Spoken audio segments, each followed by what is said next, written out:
Welcome to Inspiration Rising. I'm your host, David Trotter, and we're here to inspire you to rise up in your life, love, and leadership. While most college students are trying to figure out their first job, or if they're even moving back home with mom and dad, Jenna Irvin was interviewing to open a Pure Barre franchise. At just 21 years of age, she opened a location in Maryland and doubled her investment in just 10 months, funding the purchase of her current business in Hilton Head Island. You're going to love her infectious energy and tenacious attitude as a young entrepreneur. In this episode, you'll learn what initially attracted Jenna to the Pure Barre technique, which she had to explain exactly what it was all about for me. 2 key ways her parents set her up to win as an entrepreneur, how she attracts most of her clients at Pure Barre Hilton Head Island, and how she holds space for women to step into all they are. Now, before we jump into the interview, I want to remind you that 2020 is just around the corner, and I want it to be your best year yet. If you're feeling dissatisfied in any area of your life, I want to help you get unstuck and develop a workable plan to take your life to the next level in the next couple of months. We currently have 12 students midway through the Launch Your Life course and coaching experience, and I love hearing how they have breakthroughs every week. It's a course, but it's also more than just online videos and a workbook. It's a coaching experience because I work directly with each person along the way to ensure that you get the breakthrough that you really need. Now, the next session of the Launch Your Life online course and coaching experience begins on January 15th, 2020, and enrollment is limited to only 20 students. If you want to learn more about the Launch Your Life program, visit insporising.com/launch. That's insporising.com/launch. And to take advantage of our lowest price, enroll by November 1st, 2019. Of course, you can still enroll all the way up till our next session, January 15th, but to take advantage of our lowest price, register as soon as possible at insporising.com/launch. All right, let's jump into my conversation with Jenna Irvin. Thanks so much for taking some time to hang with us today. I appreciate it. Yeah, thank you so much. I'm so happy to be here. How did you become interested in Pure Barre to begin with? I found the technique when I was in college. I had always been a basketball player growing up, and I'm 6'1", and so graceful was like not a term that I would use to describe myself by any means. But I didn't play basketball in college, so I was kind of looking for something different and something that was going to keep me active. So that's a really big part of my life. And I found the technique, and I was terrible at it. My first class was a very interesting experience, but I was determined to figure it out. And it was the first workout where I didn't feel like I was in competition with anybody else. I wasn't focused on my body or hyper focused on anything except for the technique and kind of connecting my mind to my muscles. And that was a new experience for me because as a tall woman, insecurity was a really big thing for me. And so finding a place where that was absent was just, honestly, it felt magical. And so I kind of dove into it in college, fell in love with it. I became good friends with the owner and started to talk about the business side of things. And I decided to apply to be a franchisee during my senior year of college. So I'm only 23 now, but I was 20 when I became an owner, and I kind of did like that real estate process while I was finishing school. And I was just sure that it was something that I wanted to share, and it just felt very right to me for that to be my first step into the professional world. So wow. Okay, I want to back up for just a minute because you said you keep using this word technique. I've never been to a Pure Barre class. I have friends that go. I'm 6'5". Okay, I know it's mainly love it. Kind of a woman thing. I know guys do it, but it's mainly a female thing. Yeah. Sell me on it. Why should I take a class? What is it all about?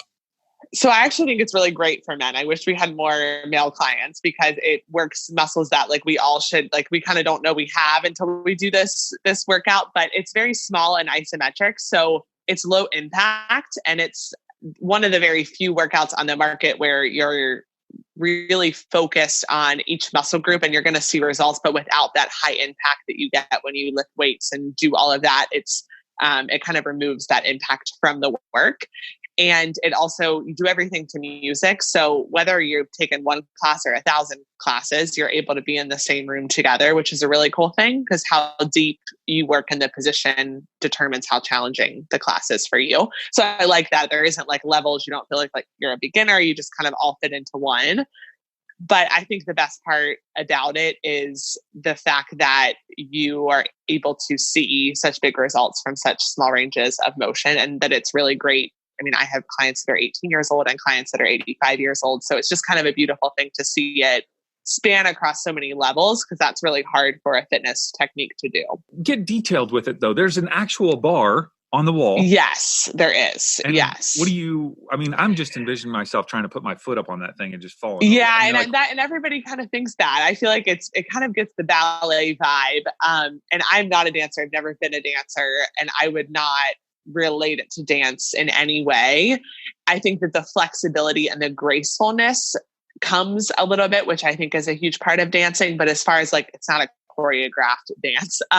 It's more strength movement. And the best way I can describe it is you're focusing on the contraction. So if you're curling your bicep, you're focusing on squeezing your bicep, and whatever movement happens from that squeeze is the reaction to the contraction. So unlike a lot of other workouts where you're focused on the big range, it's more how tight can I squeeze this muscle? And then the movement just kind of happens naturally, and that isn't your focus. So it's kind of like backwards thinking. It takes like 5 to 7 classes for you to be like, oh, this is like where I'm supposed to be feeling it and how I'm supposed to be doing it. And we just kind of call that like the magic point, because once you find that, everything else kind of flows. So very fun. Well, obviously there's a huge difference between going to classes in college and actually opening a franchise location. What was it about this that you said a few minutes ago, this felt like the first step that I wanted to take into the working world? Like, what was it about opening a franchise that really attracted you? My parents are business owners. They don't own a franchise. It's a family owned company, but I grew up with that mindset. So I think the being a business owner thing didn't scare me. But on the other hand, I never really saw myself owning a franchise. What I liked about Pure Barre is we also double as a high-end retail boutique. So it's 2 incomes underneath one roof, which is huge. And so that to me was kind of like the biggest plus, I think, is that I was able to kind of do both sides. And I was also connected enough to know the numbers and know what the studio was able to produce and kind of the revenue. I had a good guesstimate. So it felt like a safe financial choice at the time too. Yeah. So you say safe financial choice, but I'm envisioning you're a college senior. Like, how did you, and you don't have to get into the details if you don't want to, but yeah, people like details. Like, how did you pull this off financially? Did you have income saved, or like, you know what I mean? How does that work? Yeah. Well, I'm a pretty open person. I believe in order to connect, we have to be vulnerable. So I was grateful in the respect that I had investment money. So I had money that was invested in stocks that had been in stocks since I was a little girl. And it was money that I, couldn't touch until I graduated college. So that was what funded the initial investment. There was about enough in that to open a location. It was still a very scary choice, because when you're that age and there's that amount of money, I could have used it for a lot of things. So making the decision to invest it in myself was scary. But I also felt as though it was the right time to make that decision, because I didn't have anyone depending on me except for me. So I felt as though if I failed, I was only failing myself. So I think that helped my mindset a little bit in taking the leap, both financially and otherwise. What's interesting that you've said is 2 big things that set you up to win. I'm looking at is, 1, your parents were already business owners. What kind of business do they own, if you don't mind? No, not at all. They own a cabinet and millworking company in Pennsylvania called Fine Line Cabinets. Okay. So you already had that background of kind of this entrepreneurial, like I could own a business kind of thing, which a lot of people don't have. Like, I didn't grow up with that. Like, my parents were steady 8 to 5. My dad worked for the government for, his whole life. My mom was like an administrative assistant or worked in banking and loans. I mean, that is just like, that's a huge gift to have that. And then the second thing is that your parents or family had set you up to win with some investments early on. So, I mean, you had two things going for you that were Definitely powerful. Yeah, that's awesome. Definitely. And it's something, a lot of our listeners are, probably old enough to be your mom or dad. And so that's something for them to think about, and for us to think about is like, how do we set our kids up to win so that they have these opportunities that they may or may not take advantage of. So, yeah, definitely. Man, that is so powerful. Now, what did your parents, how are they, their input as you were going into this process? Were they cheering you on? Were they nervous? Were they coaching you? Did you even invite them into the conversation? Oh, yeah. Anyone who knows my dad knows there's no conversation he isn't invited into. But I think that they were vital, and they still are. I think that having a strong support system, whether it's your family or your friends or a mentor, is extremely important, whether you open a business at 23 or at 43. But they were a huge support. My parents have somehow mastered, and I hope someday for my children that I can do the same, the ability to be a safe space to fall, but also they have always given us the courage to kind of soar into the things that our heart wants. And they never made anything feel out of reach. I mean, they'll have very realistic conversations, but it was never how they worded things was so important, because it was never, you can't do this.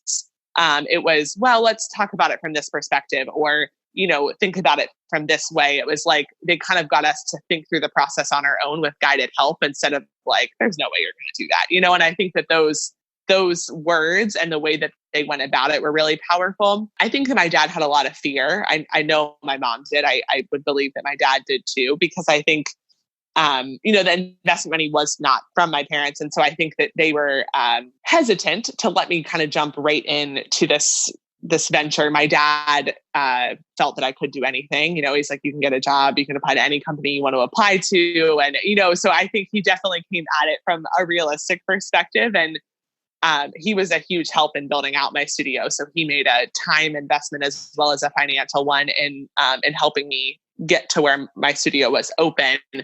But I think once I made the decision to go all in, they decided to make the decision to support me. And I'm so grateful for that. That's awesome. As you think back to that first year, and this studio was in Pennsylvania, is that correct? Yes. Okay. Well, no, sorry. I'm from Pennsylvania. My first studio was in Maryland. It was in Maryland. Okay. Yes. And so that studio, the first year, the biggest challenges that you face, like walk me through that, because this isn't just, hey, you're showing up to teach classes. Like you've got to be thinking about, like you said, retail space, real estate, building it out, the numbers, the marketing. I mean, my goodness, there's so many facets. Like what were some of the biggest challenges for you? Yeah. And I will say, I think financially, I was so blessed in the sense that I had that initial investment. However, because I didn't go the route of taking a loan from a bank, I didn't have any working capital. So I opened my doors with literally $400 in my bank account. So I just because I didn't go the loan route, I didn't get to say like, oh, I think I need 30,000 of working capital. Extra padding. Or whatever. Yeah. So I didn't really have, like, I had the comfort in the sense of like, okay, I don't have a loan payment, but I also didn't have like this nest egg of like, okay, well, if I make no money this first month, I'll be okay.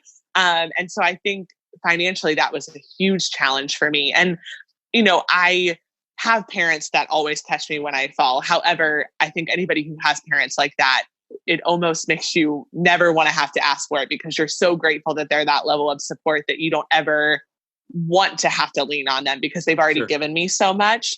And so, I knew in the back of my mind, like, yes, they'll be there, but that was not something that I wanted to rest into, because I wanted this to be successful. So navigating that money mindset in the beginning was huge. And it still is. I think money is something that we work through, and it ebbs and flows as we evolve. But that was definitely a huge challenge for me. And also just being in a town that I had really only been to a few times. I didn't know anyone. And so making those connections with local businesses and finding the right people, and marketing from a place that was like telling my story so that people would connect to me and connect to my why behind what I was doing. Mm-hmm. Doing that in a town you've never really been to is a challenge for sure. And why did you choose that location? Obviously that was a place that was available in terms of the franchise, but like, why Maryland? My original decision when I first applied to be an owner was for State College, Pennsylvania, which is close to my hometown. State College has very little real estate available. At least it did at the time that I was searching. And so it was looking like it was going to be a 1 to 2 year wait if I decided to go that route. And construction in and of itself takes a few months. And I just made the decision to transfer markets. My parents lived in Frederick for the first 2 years of their marriage, and it was on the list. And I'm like, oh, well, they live there, so I can too. And it was probably the most random decision I've ever made because I'm a very calculated human being. So, and it was a great professional decision. But it definitely brought about challenges not having that community that I would have had in Pennsylvania where I kind of knew people and could build off of that. Right. Okay. So one of the biggest challenges was you just didn't know anybody, but you were telling your story, the story of that. Obviously you were looking for something fitness wise in college and that this was a good fit, especially where you felt like you weren't competing against anyone. That's a powerful part of your story. That location did well for you. Tell me about your desire to make a transition though, because pretty soon you sold that franchise, did you not? Yes, I did. I own a location in Hilton Head Island now. Maryland was an incredible professional decision for me, but not a good personal one. I really struggled to find a home there. It wasn't from the very, very beginning. It just wasn't a place that felt comfortable or felt right on a personal level. Why is that? And what was it about it that it just didn't connect? I grew up in a really small town. I went to college in a really small town. And then I was running a business in between two major cities. I was in the middle of DC and Baltimore. So it was just so different from anything I had ever known. And I think I was navigating so much of things that I have never known. And so to do that both professionally and personally at the same time was a lot. And I had lived in Hilton Head Island for about 6 months while my Maryland studio was under construction. We've always vacationed here. It's kind of like my second home. And I wanted to keep teaching while I was waiting for real estate and construction, all of that to fall together. And I fell in love with this studio in this area while I was here. So when I left to move to Maryland, I was dealing with kind of that personal sadness of leaving behind people and a place that I really cared about. And I didn't think that the Hilton Head Island location was ever going to be for sale. So it didn't feel like a realistic possibility for me to ever live here and do what I do right now. The old owner had some life changes and decided to sell it. I found out in July. So my studio opened in March of 2018. I found out in July of 2018 that she was going to sell. And it was just a full body yes. I didn't know if I was going to be able to sell my studio, if I was going to be able to make it happen. And I know that as far as brick and mortar businesses, I'm a one business girl. I give it my entire heart. And it's important to me that my clients see my face on a daily basis. So having two locations was not something I was interested in, nor something that I could have financially done. My business was demanding so much of me in Maryland that I wasn't sure I was going to be able to sell it. I hadn't looked. I have a bookkeeper who is a lifesaver, and she was kind of handling that part so that I could be present in my business. And I really didn't know what I was making. I was paying the bills and I knew that, but I didn't really know. I knew classes were full, but I just wasn't paying. I've never been a super financially focused person in general. So I just wasn't too worried about if I was rolling in it or not.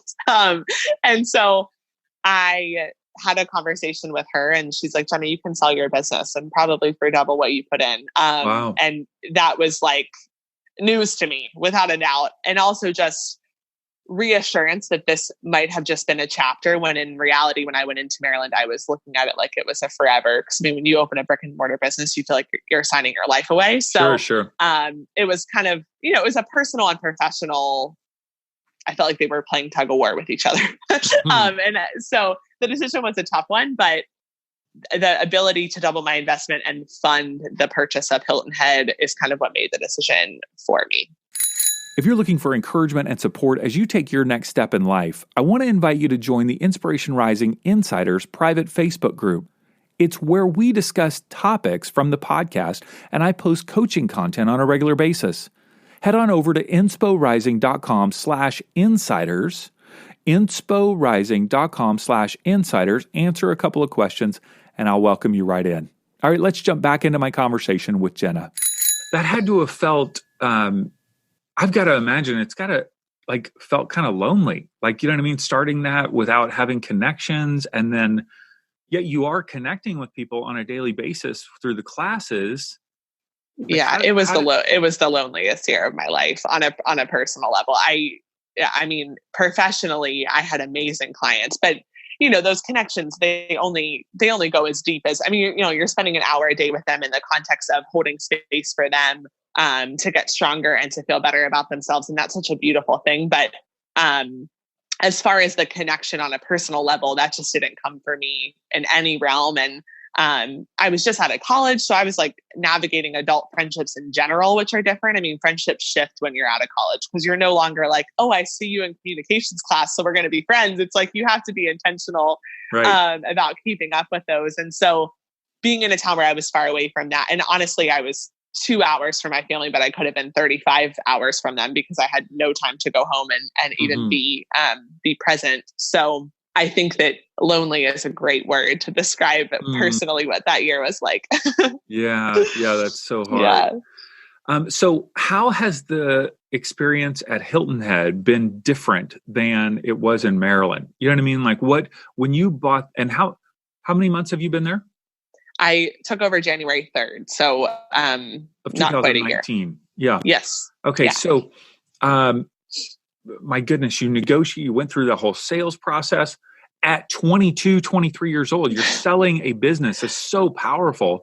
But you got the support of your family, which is great. How is this new location different? Like, how do you feel different? How have you approached it differently? Tell me about that. My mindset's different. I think when we're living a life that's in alignment to us, we show up in all aspects of our life as a better human being. So I feel more centered here. And it's always been that way. But I'm very sensitive to energy, to places. I've been that way my whole life. Like I'm just a sensitive person. And so I think being somewhere where I feel safe and comfortable it's just something that's very important to me. I have friends that can be anywhere and just be like totally, good and cool. And I've just like never really had that skill. So I think this place in general brings out a really good side of me. But as far as owning a business, I thought it was going to be easier to take over an existing business than it was to open one from the ground up. And the best way I can explain it is when you open a business, it's your book. You're opening a blank page. You're illustrating it however you want to, as beautifully as you want to, and you get to tell it from the very first page. So any mistakes, all of them are yours. And so you know them very detailed. And so taking over a business that's existed, the business was 4 when I took over, it's like I'm rewriting. So I'm going back to that rough draft and I'm figuring out how to, rewrite sentences in a better way. And, I think anybody who's a writer or does anything, it's like when you go back and try to redo something, it's harder than just doing it the first time and kind of making those mistakes. So it was more challenging for me as far as how I do my daily job, taking over an existing business than it was opening one from the ground up. And that was something that surprised me. I didn't think it was going to be that way. And that surprises me because I would assume that franchises are run pretty similarly, but you're saying there are different elements, whether it's marketing or customer service or. Oh yeah. Mm-hmm. And I mean, our franchise in particular, just because we're a fitness studio, I mean, I went from owning a studio that was in the middle of 2 really big cities where memberships that were monthly were consistent to a studio that is on fire from Memorial Day to Labor Day. And then it's like, we're just totally chilled out for the rest of the year. And our monthly memberships are a quarter of what they were in Maryland. So, it's like, it's also dependent on the market too. It's not even so much the ownership as it is just the switch in location. And also, clients knowing things being done one way since it's existed to, well, I'm going to do it differently just because I'm a different person, Sure. So, yeah. Now, what percentage of your individuals that are your clients are monthly, like you said, versus tourists that are coming in for a short period of time? It kind of alternates because we have a lot of people that will come for multiple months. So that's a little different than like our weekly visitors. Like we're about ready to get into that season now where we have people that will come from October to February or whatever that looks like. But I would say on an average basis, we're almost always more tourists and more specialty visits than we are local clientele. And monthly memberships are really hard to build here because even if people have homes, a lot of them don't live here full time. So actually getting people to commit to a 12-month membership is so much more challenging than it was in a market where, I mean, Maryland, almost everybody lives there full time. So it's, Sure. totally different ballgame. Yeah. And the people that are the tourists, they find you just through going on the Pure Barre website, or do you also market in places where tourists would find out about you? Yeah, Instagram is like that's our bread and butter. Yeah. It's Really? I would say that's where at least half, if not more, of our tourists hear about us. And how do they come across your Instagram account, or you're commenting on other people's accounts, or when they come? Yeah, we're pretty good at playing the game of the Instagram algorithm, which tends to shift and change with the times. But also a lot of clients take Pure Barre at their studios in their hometown. So when they're on vacation, they're already looking to continue that regimen. And so Instagram tends to be the place that they go right now, just because that's what's popular. I would say our website gets a decent amount of traffic because that's where they go from our Instagram, but it's linked in there. Mm-hmm. But they also like to follow us, because we sell retail. I have a business through Instagram almost of people that don't live here, that want to buy our clothes, that see it on Instagram, because every studio carries different ones. So they follow us for different reasons. And then when they're in town, it's really easy for them to just message and say, hey, I'm in town for the week. What packages do you have? And it's more of a comfort conversation because, as you know, our times are changing. So the calling and emailing and that kind of thing is they'd rather just click a button and have it done. So yeah. Now, all of this, I think about you as a risk taker. I just go, oh my gosh, Jenna is a huge risk taker. This is amazing. Thank you. But would you describe yourself as a risk taker? And is that something that has been a part of your life, over the course of your life, or is it something you've more cultivated? I don't know if I would describe myself as a risk taker. It's funny. It almost feels natural to me. There's a lot of people that will draw attention to my age, or at least that did, especially when I was going through the process of it all. It's just not something I really see. It's when I decide I want something, there's very little that gets in my way of making that happen. And I think that that's a good and a bad thing, because when our strengths are turned up too loud, they're weaknesses. And so I have to remind myself every now and then. I think the biggest challenge for me is to live in the season that I'm in, because I'm almost always thinking about what's next, and it's hard to turn that down. And so that's been something in this season that I'm focusing on, is living right now. And it's okay to think about what's next, but not letting that always be the loudest player in the game. But as far as the going for it mentality, I think I've always had that. And I think I get that from my dad. Nothing scares him at all. And he kind of led us that way of making sure that we're making educated decisions and that we're grounded in that, but also never letting fear be the thing that holds us back, and never looking back and saying we wish we would have. We were raised to believe that we could. And so I think that that mentality is just ingrained in me, but I've definitely been working on turning the down, what's coming next, and where should I be, and just kind of celebrating where I am. Living in the moment. Too. Yeah. So on challenging days, which I know you must have, yeah. I don't even know what's challenging, but you're looking at the numbers or classes, or, people don't show up, whatever it is. What keeps you going? How do you deal with those challenging days? How do you cope with those? My clients. Yeah. They're the why behind what I do. And I think that for me, I believe that my purpose in this world is to hold space for people to step into all that they are. I'm just a natural, I'll have people stop me in the grocery store and be like, I don't know why I'm telling you this, because I don't know you. That's just normal. It's people open their hearts naturally. And so I feel like that's my mission, and that's why I do what I do. And so it goes so much deeper for me than just owning a fitness studio. To me, it's an opportunity to be a safe space for women to feel like they can get stronger and believe in themselves. And so that's what keeps me going, because there are absolutely tough days. And, when you own a franchise, we're currently going through a change of ownership on the corporate level. And so there's shifts and changes and things that I don't expect all of the time. And so that consistency, the one thing I can always depend on, is the reason why I do what I do. I try to center myself on that on the tough days. Mm-hmm. Now, you mentioned that you feel like you're called to hold space for women to step into all that, who they are. Is that something that you're doing? Are you helping women as well beyond the Pure Barre location? Are you doing some coaching or? Yes, I do coach. It feels like a natural extension of what I do at Pure Barre.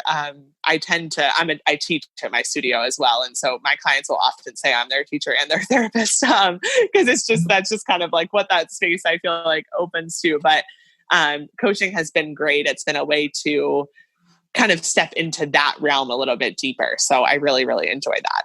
And so if people would be interested, do you do that via Zoom as well, or just on a local level? Yes, via Zoom. Most of my clients are not local. So yeah. Okay. And so if somebody was interested in getting in touch with you to learn more about that, what would be the best website or connection point for you? Yeah, absolutely. I'm the most active on my Instagram. So it's just at Jenna Irvin, JennaIrvin. And my website is linked through there as well. So you can there's like a little form on there and you can fill that out for a consultation. Awesome. All right. So Yeah. we will put all of that in the show notes. Even if you're listening now, you can just swipe up on your phone and that'll be right in the show notes at Jenna Irvin, as well as her website. And you can go and learn more about how you can get connected to her and receive all this awesomeness that you're putting out into the world. I love it. I love your energy. So thank you. One last question. If someone is struggling today, and feeling like they're scared to take that next step, or maybe they're feeling like they don't have what it takes to take that next step, what would you say to them? Yeah, I'm a strong believer that, we all have insecurities and fear all of the time. It's something that is present for every single one of us. But I also think that when that's limiting us from living in a way that we need to, or a way that we feel like will be in alignment, or that will fulfill us in a deeper level in a career sense, I think it's when we get out of tune with our intuition. So when we're intuitively, we all know what we need. We all know what we're capable of, but the insecurities is when we allow the world to speak louder than that. So an exercise that I do with myself when that fear speaks loud, or the insecurities are roaring over what I know my abilities are, I try to come to silence. So whether that's like a minute in a room with the door closed, or I like to get a hot shower, and I'll just close my eyes and I'll ask myself the question of whatever I'm struggling with. Is this relationship serving me? Is this business decision a good one? And I just kind of sit with whatever answer shows up first, because I'm a strong believer in that first answer being almost always the right answer. And just letting that fully process through, because the world is loud and fast. And so giving yourself time to sit in stillness and move slow, a lot of times will bring you clarity on the things that you're struggling with. So just know that you're worthy of that space, and know that your fear and insecurities only have power if you give it to them. Awesome. Thank you so much, Jenna. It's great to Thank you to so be with much. you today. Yeah, it's great to be here. Well, I hope you enjoyed my conversation with Jenna, and I encourage you to check out all of her links in the show notes by swiping up on your phone or going over to our website at insporising.com. And if you think this interview would be helpful or inspiring to a friend, be sure to share it. Take a screenshot on your phone and text it right to them. Tell them to listen to the Inspiration Rising podcast on the Apple or Google Podcast app, or on Spotify. All right, until next time, have a wonderful week.